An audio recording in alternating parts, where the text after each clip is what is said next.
मंशा क्या थी। इसीलिए जब पद्मोस टापू पर परमेश्वर ने अपने दास को दर्शन में बातें करना शुरू किया और अपने दास से बातें करी और परमेश्वर की इच्छा ये थी, सब प्रथम कलीसिया के प्रति संदेश लिखवाता है।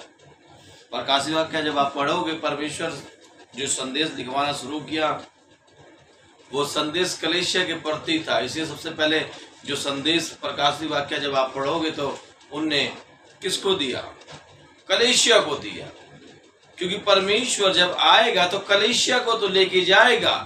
इस धरती पे परमेश्वर कलीसिया से अपेक्षा करता है हर एक कलीसिया पवित्र और निर्दोष और निष्कलंक हो, हर एक कलीसिया पाप से श्राप से आजाद हो, हर संसार की तमाम वस्तुओं से क्या हो, सुरक्षित अलग हो। मगर आज भी अनेक लोग कलीसिया में तो हैं मगर परमेश्वर के वचन के अनुसार नहीं है। परमेश्वर कलीसिया को एक साफ सुथरी दुल्हन के समान चाहता है, दुल्हन को लेके जाएगा। कलीसिया की दुल्हन है और वो हमारा दूल्हा। इसीलिए सबसे पहले अपने दास को संदेश लिखने वाले के लिए कलीसिया को संदेश लिख के भेजा। भविष्य में क्या बातें होंगी, भूतकाल में क्या हो रहा है, वर्तमान में क्या, उन सारी बातों को हटाकर सबसे पहले कलीसिया के प्रति संदेश है। आज भी परमेश्वर का आत्मा कलीसिया से क्या अपेक्षा करता है, कलीसिया से क्या चाहता है। आज भी परमेश्वर का आत्मा हर एक कलीसिया से बात करता है, बशर्ते वो है जिसके कान सुनने के होते हैं वो सुनता है और जिसके नहीं होते वो ही नहीं सुनता। इसलिए जब आप प्रकाशित वाक्य के संदेश को पढ़ना शुरू करोगे तो उसके कलीसिया के मेरे जिसके कान हो सुनने के वो सुन ले, आत्मा कलीसिया से क्या कहता है। सब प्रथम परमेश्वर की आत्मा कलीसिया से बोल रही है। कलीसिया का जीवन कैसा होना चाहिए, कलीसिया में आने वाले हर एक विश्वासी का जीवन कैसा होना चाहिए। समझौते का जीवन वाले व्यक्ति को परमेश्वर पसंद नहीं करता है।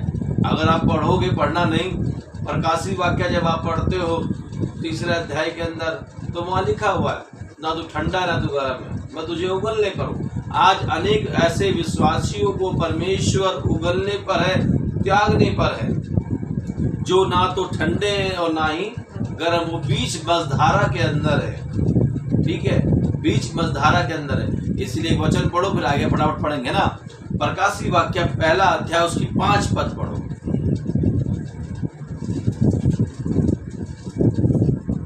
और यीशु मसीह की ओर से विश्वास योग्य साक्षी और मरे हुओं में से जी उठने वालों में पहला था और पृथ्वी के राजाओं का हाकिम है। क्या लिखा है? पृथ्वी के जितने भी राजा, जितने भी, क्योंकि इसी हमारे बाइबल जब आप पढ़ोगे इसी प्रकार वो राजाओं का राजा, एक होता है राजा, उन सारे के ऊपर वो हकीम है, सबके ऊपर। ऐसे राजाओं का भी वो राजा है। ध्यान रखना, वो परमेश्वर की ओर संदेश है। पढ़ो भाई। तुम्हें अनुग्रह और शांति मिलती रहे। क्या लिखा? तुम्हें अनुग्रह और शांति बहुतायत से मिलती रहे। जो हमसे प्रेम रखता है। अब क्या? जो हमसे प्रेम रखता है। प्रेम किसी कलीसिया से प्रेम रखता है, किसी कलीसिया को संदेश दे रहा है, आपसे प्रेम रखता है, इनसे प्रेम रखता है, इस बच्चे से प्रेम रखता है, हमसे प्रेम रखता है। परमेश्वर हमसे प्रेम रखता है। जब तक हम प्रेम की परिभाषा को नहीं समझेंगे, हम कहीं ना कहीं वो मसीह जीवन जीने में फेलवर साबित होंगे। ध्यान रखना, उस प्रेम की परिभाषा को समझना।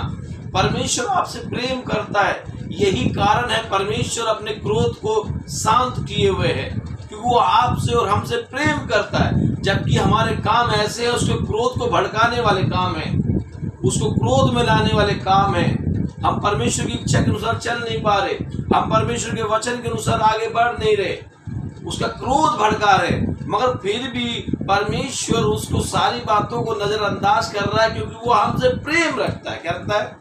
प्रेम रखता है। ध्यान रखना, अनेकों गलती करने के बाद में एक व्यक्ति को इंसान कहता है छोड़ दे इसको, हटा, ये व्यक्ति ऐसा ही है, मगर परमेश्वर छोड़ता नहीं, क्योंकि वो हमसे क्या करता है? प्रेम करता है। इसलिए कह रहा है वो हमसे क्या करता है? प्रेम करता है। पढ़ो। और जिसने अपने लहू के द्वारा हमें पापों से छुड़ाया है। और जिसने अपने लहू के द्वारा पापों से छुड़ाया। ध्यान रखना, इस छुड़ाए जाने को समझना है, इसी में सारे प्रेम की कुंजी छुपी हुई है। ध्यान रखना, इस प्रेम की कुंजी जो समझनी है तो यीशु के लहू को समझना होगा। ये तभी उसके अंदर छुड़ाया, यीशु ने छुड़ा के प्रेम किया। अब हमारे पापों से उसने अपने लहू के द्वारा हमें छुड़ाया। और बाइबल कहते हैं इब्रानी 9:22 के अंदर जब आप पढ़ोगे, बिना लहू बहे पाप की क्षमा नहीं है। और पहला पत्रोस जब आप पढ़ते हो, एक अध्याय को पढ़ोगे 18 से पढ़ोगे, तुम्हारा छुटकारा सोने चांदी से नहीं परंतु निर्दोष निष्कलंक मेमने के बहुमूल्य लहू के द्वारा हुआ। दाम चाहिए। पाप की मजदूरी क्या है? मृत्यु। उस मृत्यु से बचने के लिए दाम चाहिए। वो दाम कौन है? लहू। सोने चांदी से नहीं छुटकारा मिलता, लहू। और लहू कैसा होना चाहिए?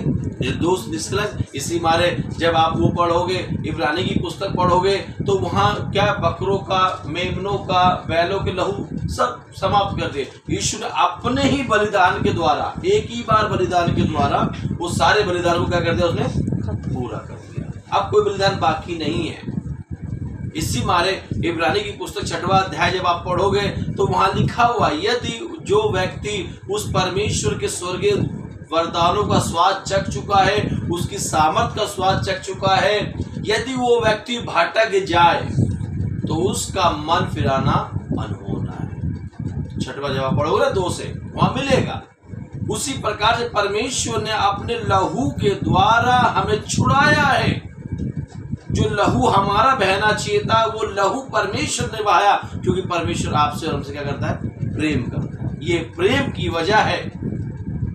ये तो कोई आज किसी के साथ में एक कदम चलने की जरूरत नहीं करता है, किसी के साथ सहमत होकर खड़ा होने की जरूरत नहीं करता है। उसने तो साहब हमारे लिए अपना लहू बहा दिया। कोई हमारे लिए पसीना बहा दे वो बड़ी बात है। उस परमेश्वर ने तो हमारे लिए अपना लहू बहाया ताकि मनुष्य को अनंत जीवन मिले, वो पाप और श्राप से छुटकारा मिले। इसलिए पढ़ा, पाप के बाद छुटकारे में परमेश्वर ने अपना लहू दिया है। एफिसी का लेटर पढ़ो, 2:13 पढ़ो। एफिसी का लेटर 2:13 पढ़ो। इसके बाद बाइबल एफिसी 2:13, 14 पढ़ो और एक व्यक्ति निकाल लो। यिर्मयाह की पुस्तक 33 का 31, 2 वचन पढ़ो, आगे बढ़ते हैं। 13-14। हाँ। पर अब तो मसीह यीशु में तुम जो पहले दूर थे, क्या लिखा? अब जो तुम यीशु मसीह में पहले दूर थे। कब थे? जब पाप में जीवन व्यतीत कर रहे थे। हम पाप और श्राप में थे, अंधकार में थे। उस समय हम अपने उद्धारकर्ता, उस सृष्टिकर्ता से, उस अपने मुक्तिदाता से हम दूर थे। परंतु मसीह के लहू के द्वारा निकट हो गए हो। मसीह के लहू के द्वारा हम क्या हो गए? निकट हो गए। ध्यान रखना, वो लहू ही है जो परमेश्वर के साथ हमारी दोबारा से संगति को स्थापित करता है। जो संगति आदम की वाटिका के अंदर समाप्त हो गई थी, ध्यान रखना, जो दूरियां हो गई थी, उस दूरियों को परमेश्वर ने मसीह में, ध्यान रखना, मसीह में समझना होगा। इसे जो आप मसीह में नई सृष्टि प्रतिबद्ध बीत गई, आप जो मसीह में नूतन की आज्ञा नहीं है, इसे सिस्टर ने पढ़ा। मसीह में लहू के द्वारा हम क्या है? निकट आए। उसके लहू के द्वारा हम निकट आए। इसे उस लहू को समझना होगा।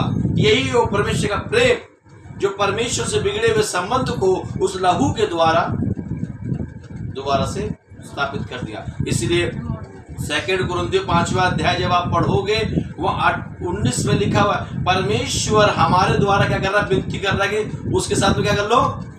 मेल मिलाप कर लो। मेल मिलाप। ध्यान रखना, हर एक व्यक्ति को, हर एक उस इंसान